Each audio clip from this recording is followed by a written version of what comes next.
Hey guys, welcome back. Let's see what we're working on today. All right guys, this is a 1997 Jeep Wrangler TJ. This was originally a 2.5 liter, 4-cylinder 5-speed. It is a, what one would call a bare bones Jeep. It is a base model. Came with the cheap wheels, no air conditioning, no options. This was a 4-cylinder 5-speed with a heater. So this is a great starting platform.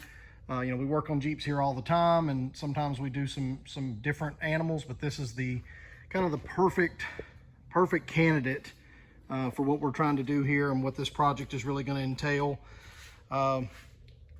It is a rust-free and wreck-free Jeep. We can't find any structural damage, any issues of rust in the frame, the body mounts, anything like that. It appears to be a really solid piece, and really excited about starting out with such a good candidate. This Jeep actually sat on the side of a house for a couple of years with the back window out. I think I mentioned with some cats living in it. So this was this thing was about to be lost to the junkyard, but we found it on a local marketplace ad and went over and looked at it and swooped it up and brought it home, and it's going to be a great project. So let's dive in to see what's next. All right guys, well there is the first clue to what we got going on with this thing. Again, this is a starting platform. We're just tearing this thing down to bare bones so we can get it ready for what is to come. So let me get this hood open real quick. We'll talk about where we're at. All right, so what we said is this is a 97 4-cylinder 5-speed. Base Jeep, had the little 2.5 in it. I've already removed the stock motor mounts off the frame. Anybody out there that knows much about Jeeps knows that the 2.5 and the 4.0, the motor mounts are not in the same location. I did get a set of motor mounts we'll talk about a little later, but I'm gonna have to do some custom modifying and fabrication to make those work for this application. But went ahead this week and stripped this thing down under the hood, got rid of all of the factory computer, factory heater box, everything there. The only wiring that I'm keeping from the factory, got the horns and this front harness here that I've already gone through and labeled everything for parking lights, headlights, high beam, low beam, and those things. So this is the only part of the wiring harness that I'll keep here that feeds the front grille. And then I've got a section of wire harness right inside the kicker here inside that feeds the tail lights, brake lights, reverse lights, and those things. So other than that, every piece of wiring on this is going to be new, and we'll talk a little bit about that here in the few minutes. Let's open it up and take a look inside. Of course, the interior is real nice. This Jeep had been sitting for about 3 years on the side of a house with no back window. Pretty sure some cats were living in it. So I've got it all stripped out and torn apart right now. Big plans coming for this. Again, not using any of the stock wiring. We're going to be using all of the aftermarket options that are on the market for us, as far as switch panels to control lights and the HOLLEY systems to control ignition and all of the gauges and everything. So got the factory dash pulled completely out of it. We'll come back to that in a second. I am going to keep the factory steering column, but I'm doing a weld-on quick connect steering wheel. Clutch pedal goes away because this is now going to be an automatic. We're going to do we'll talk about the engine combo here shortly, but tried to get everything cleaned out, get rid of all the excess weight and clutter. The last thing you want to do in a hot rod is drag around a bunch of dead weight that you're not going to be using. This is like most true hot rods. You're not going out and riding around in the snow in a two-wheel drive, which is something that we'll talk about here in a second.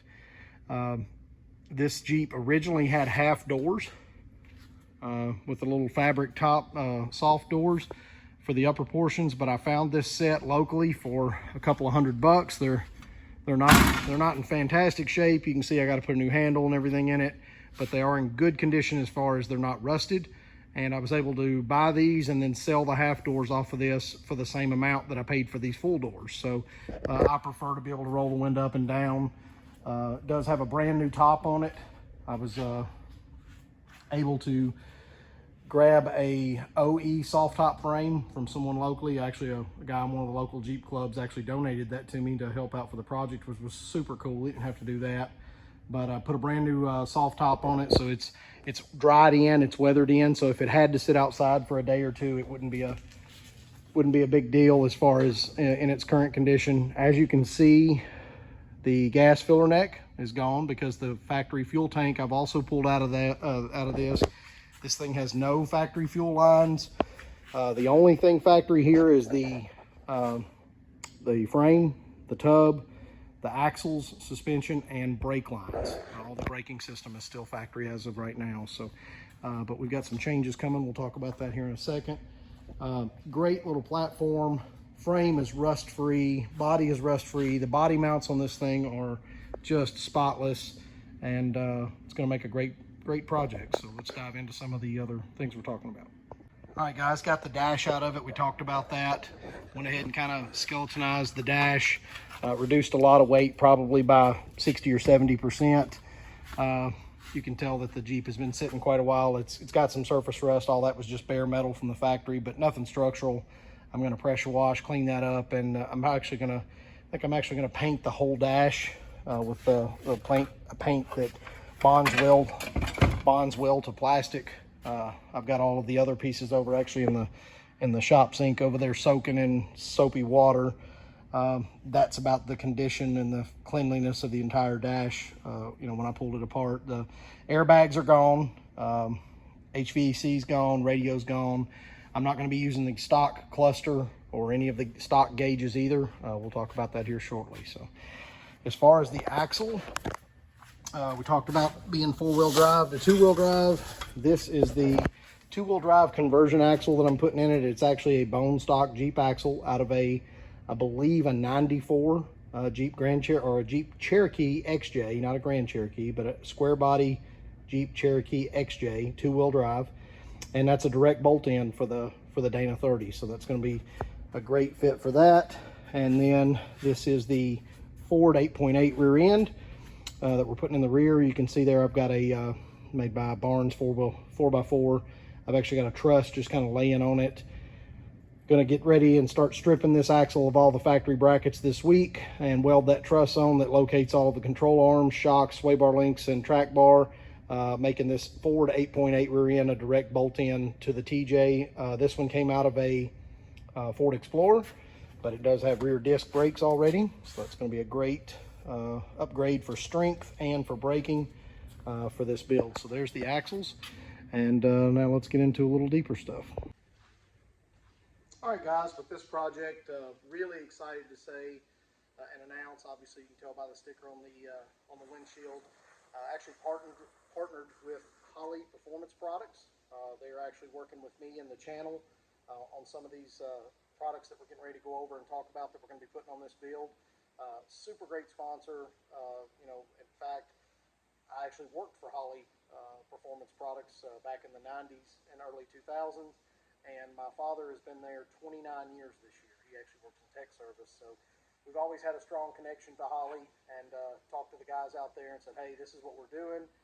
What can you do? And they said, hey, we'd love to help. And they've been amazing in the help that they provided. So let's go over and talk about some of the products that we're going to be throwing at this monster. All right, guys, for a power plant, we've talked about this a little bit in some of our previous videos, but we're actually doing a GM. It's a LC9 Generation 4. It's an all aluminum 5.3 Chevrolet engine that we're going to be putting in this. I've also got a GM 400 turbo that's being built. It should be ready this week. A&H Transmission in Clarksville, Tennessee is building that, and they're going to do an amazing job. They're putting a billet reverse manual valve body in it with a trans brake. As far as the engine, it is an all aluminum 5.3 that we say at Tommy's Machine Shop here in Springfield, Tennessee is doing a great job. They're just about ready to get that buttoned up. They've already got the heads completed, went through the heads, inspected them, made sure everything was right, did a great valve job, went ahead and went up to 202 160 valves, every upgrade that we could do. Got the Brian Tooley, a BTR Stage 2 turbo cam, because yes, we are going to put a turbo on this little TJ. and got the springs, push rods, and all those goodies. We're going to use ARP internal bolts for everything. Main studs, rod bolts, head studs, everything that we can do with ARP. We're going to put all those internal parts in it, those bolts for strength. And this is going to be a great little project. So let's take a look at some of the things that we're going to be doing to feed and make this little 5.3 perform. All right, guys, we'll start out first with the fueling side. This is a 15-gallon fuel cell. I actually got the fuel cell from Jegs. It's going to be a great system. It's designed to work for the TJ. It actually fits right behind the back seat, between the back seat and the tailgate. Not sure if I'm going to run a back seat in this or not, but I'll have the ability to put it in or take it out. It is a 12-bolt filler neck. It's got a rollover valve, a vent, and a return, which we won't use the fuel pickup or the return because of the system that we're going to talk about here in just a second. But it does already have a sending unit for the fuel gauge, and right here is the bad boy HOLLEY fuel pump. It's actually a set of twin 400s. This is going to be a great upgrade, and because it's a 12-bolt, it's going to directly bolt right in to where the current filler neck is for this fuel cell. The HOLLEY unit does already have a filler cap on it.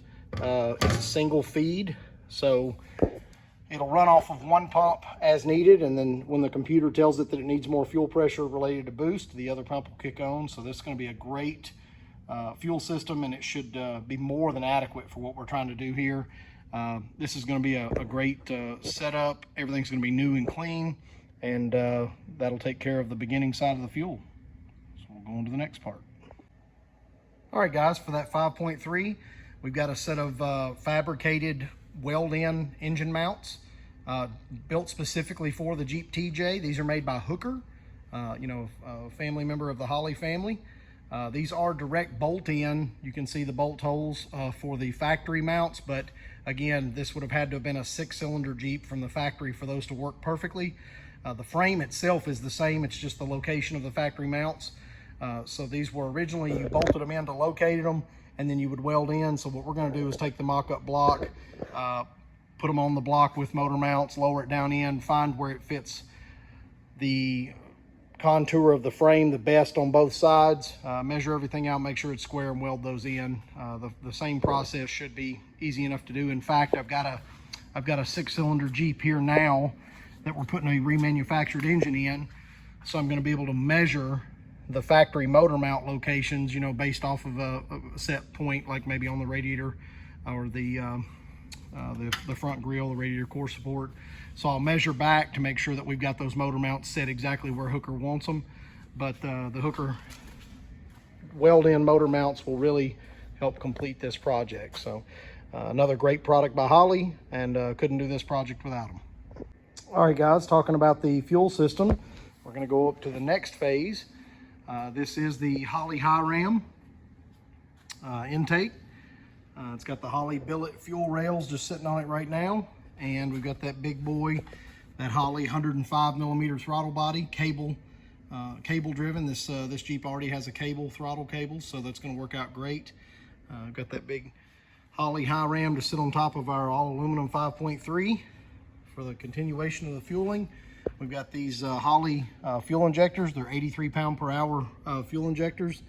Trying to keep everything clean and closed up until we actually get ready to do final assembly. But got those from HOLLEY, and went ahead and got a HOLLEY billet valley cover to go underneath that beautiful intake. So as far as the fueling system, this is going to be a really nice package, all top shelf, best on the market parts that you can get, and should really complete the fueling aspect of this 5.3. All right, we talked about fueling, so now let's talk about exhaust. Got a set of these Flowtech stainless steel turbo headers.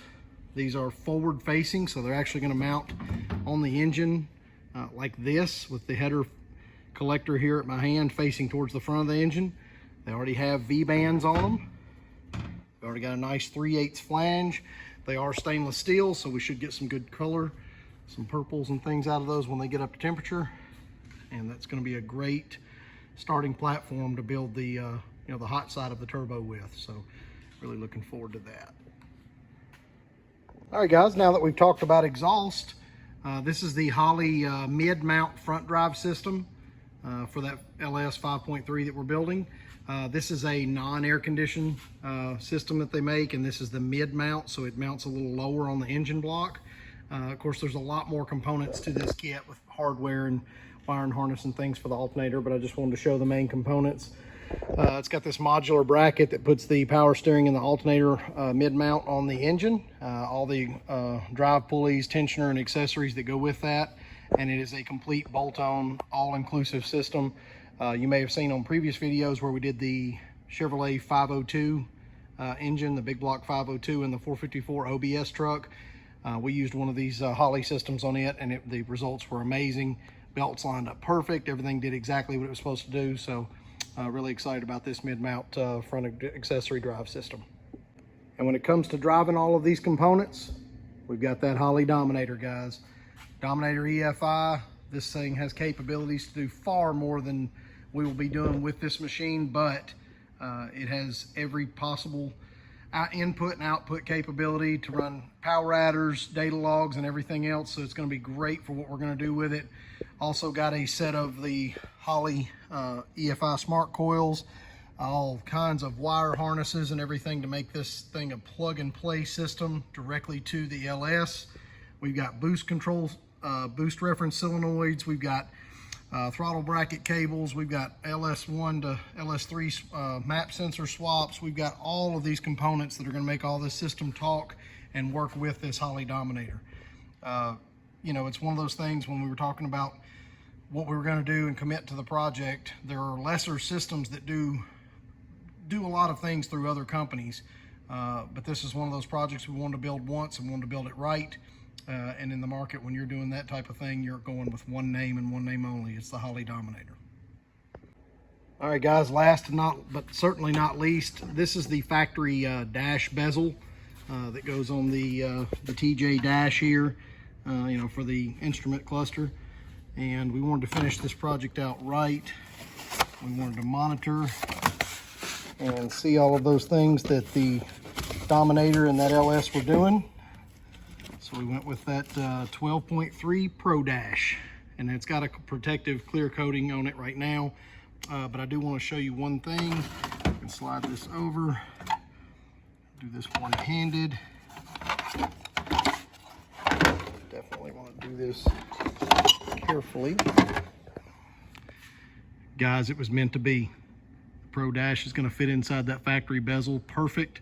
I actually got a friend of mine that does some 3D printing. He's going to 3D print a bracket that mounts into the actual bezel and mounts the Pro Dash, and it's going to be a great display for all of the essentials related to the engine, related to how it's running, for gas gauge, blinkers, headlight, everything that you can imagine. This system has more technology pre-built into it and usability than a person could imagine.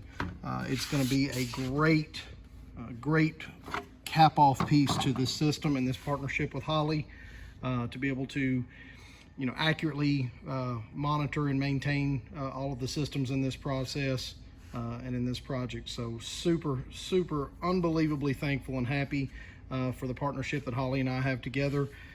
They've been great, beyond great, and I know we're going to work well together through this project. So this is kind of a little snapshot of this phase of the project. We just talked about the Holley Pro Dash. We've got the Flowtech stainless turbo headers. We've got that Holley billet valley cover. We've got the Holley high ram with that big 105 millimeter Holley throttle body, Holley billet fuel rails. We've got those 8 Holley 83 per hour fuel injectors. We've got the twin Holley 400 pumps that are going to go down inside this aluminum fuel cell. We've got that Holley mid-mount system for all of the front drive accessories.